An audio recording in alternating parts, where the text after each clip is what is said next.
Good morning. This is John from the Springs Mennonite Church again. Good to be with you. It's a wonderful first Monday of November here in Springs, Pennsylvania. As you can see, I have my sweater on because it's a little on the chilly side outside. I think the high today is supposed to be 28 and it's snowing. Not going to get much accumulation, just a little dusting here and there, but yeah, winter's coming. And before you know it, winter will be past. And guess what? Then it'll be spring again. You see, life just keeps moving on. Whether we're prepared for it or not, whether we like it or not, it's just life is so wonderful that God continues to bring us different opportunities, different experiences, and another new day, a day we've never seen before, as I quoted to someone in church yesterday. So, this morning, on this first Monday in November, I'd like to share a passage that's interesting. I mean, it's rather obvious, but it's still interesting. So, let's look at Numbers chapter 24 and verse 19. It reads this way: God is not a man, so he does not lie. He is not human, so he does not change his mind. Has he ever spoken and failed to act? Has he ever promised and not carried it out through? Well, that's interesting. As I've said many times, it's really simple. It's just complicated. Starts out by saying God is not a man. Well, you would think that's a pretty obvious statement. I mean, I don't know who would argue with that. But even though we wouldn't argue with it, it's understandable that we think of God in terms of man and human beings because that's what we are. And that's really all we know. You see, you and I always make conclusions, draw conclusions, make decisions based on what we know. Now, when it comes to science, science is trying to discover what we don't know.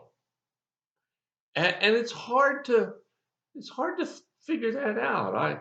I remember a quote from my early biochemistry days that said, research is to see what everyone has seen and think what no one has ever thought. And I've learned over the years you can change that definition to life. For example, life is seeing what everybody has seen, but thinking what no one has ever thought. You see, God is so much bigger than our brains. Even the smartest one around can't comprehend the depth, the knowledge, the power of the Creator God. Now, I know some of you say, well, I'm not sure there is one. Okay, that's a fair comment. I'm not going to argue that. I'm just going to ask you to look in the mirror. When you look in the mirror, what do you see? Well, I suspect, keeping it rather silly, you see yourself. And you are the combination of untold billions of chemical reactions and genetic possibilities and proteins and all kinds of stuff to make you you. Now, let's assume we could disassemble you in a big dish, have all the individual pieces separated out, and get a big spoon and stir it all up. What are the odds that we're going to create you? Well, pretty slim. And that's okay because there is a God, whether we can acknowledge him or not. And so it says here, God is not a man. When we start thinking of God in human terms, is when we get ourselves in trouble. While that's all we know, we also have to know that He is much, much bigger than any of that. And so the goal is to see God in terms of God's terms and then change our thinking. So it says here some of God's terms. He's not a man, so He does not lie. Whatever God has said is true. Now, a good attorney might argue the case, but he'll lose. A good philosopher who knows all man's thoughts might argue, but he'll lose. In the final analysis, God's truth is true, whether you believe that or live that or not. It's not dependent on what you think. It's dependent on who God is. And it says here, He does not lie. It says He's not human, so He doesn't change His mind. Have you ever changed your mind? Well, sure you have. You've changed your mind on big things and on little things. And if you've had a number of years to work on it, you've changed your mind a lot of times. Think how many times you've changed your mind just on what you want to eat today, or what you like eating or don't like eating, or what kind of clothes you prefer. We've always changed our minds, but God doesn't. The reason He doesn't have to. He's got the best plan and the perfect plan to start with. And He's not a human being. He's a spiritual being who created the world and loves you and me beyond our imagination. So it goes on to say, after all of that, has He ever spoken and failed to act? Has He ever promised and not carried it through? Well, I don't know about you.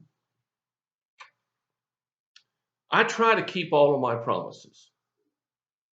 I don't. I haven't.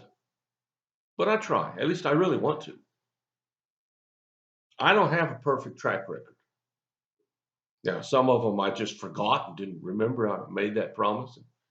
Some of them I just changed my mind. But I try, if I speak something, that that's the way it's going to be. But God has never changed His mind, it says. He's never promised something and then it didn't happen. The problem you and I have is when we talk to God, we want God to do what we want. And God's going to do what He wants. And sometimes, well, maybe more than sometimes, what we want is not what He wants. Plus the fact you and I base our wants and needs based on what we can see or what we're presently experiencing. And that's not a great deal. I mean, over the spectrum of eternity or even our lifetime, we're looking at a pretty small piece of the puzzle. But yet God's looking at the whole thing. So perhaps we want this, but God knows that that's the very thing that we don't need. And He wants to give us something else. And maybe we have to wait a little bit in order to get it. See, living a life with God is recognizing that He's not human and He's God. And we get to change what we want to correspond to what He wants. Because He never fails us. He never walks away from us. He never wants anything but the best for you and for me. What do you think about that? Thanks for sharing some of your time. If you have a prayer concern or a need, let us know. We'll do everything we can as fast as we can to try to meet that need. Well, thanks for listening. Stay warm, and I'll talk to you again.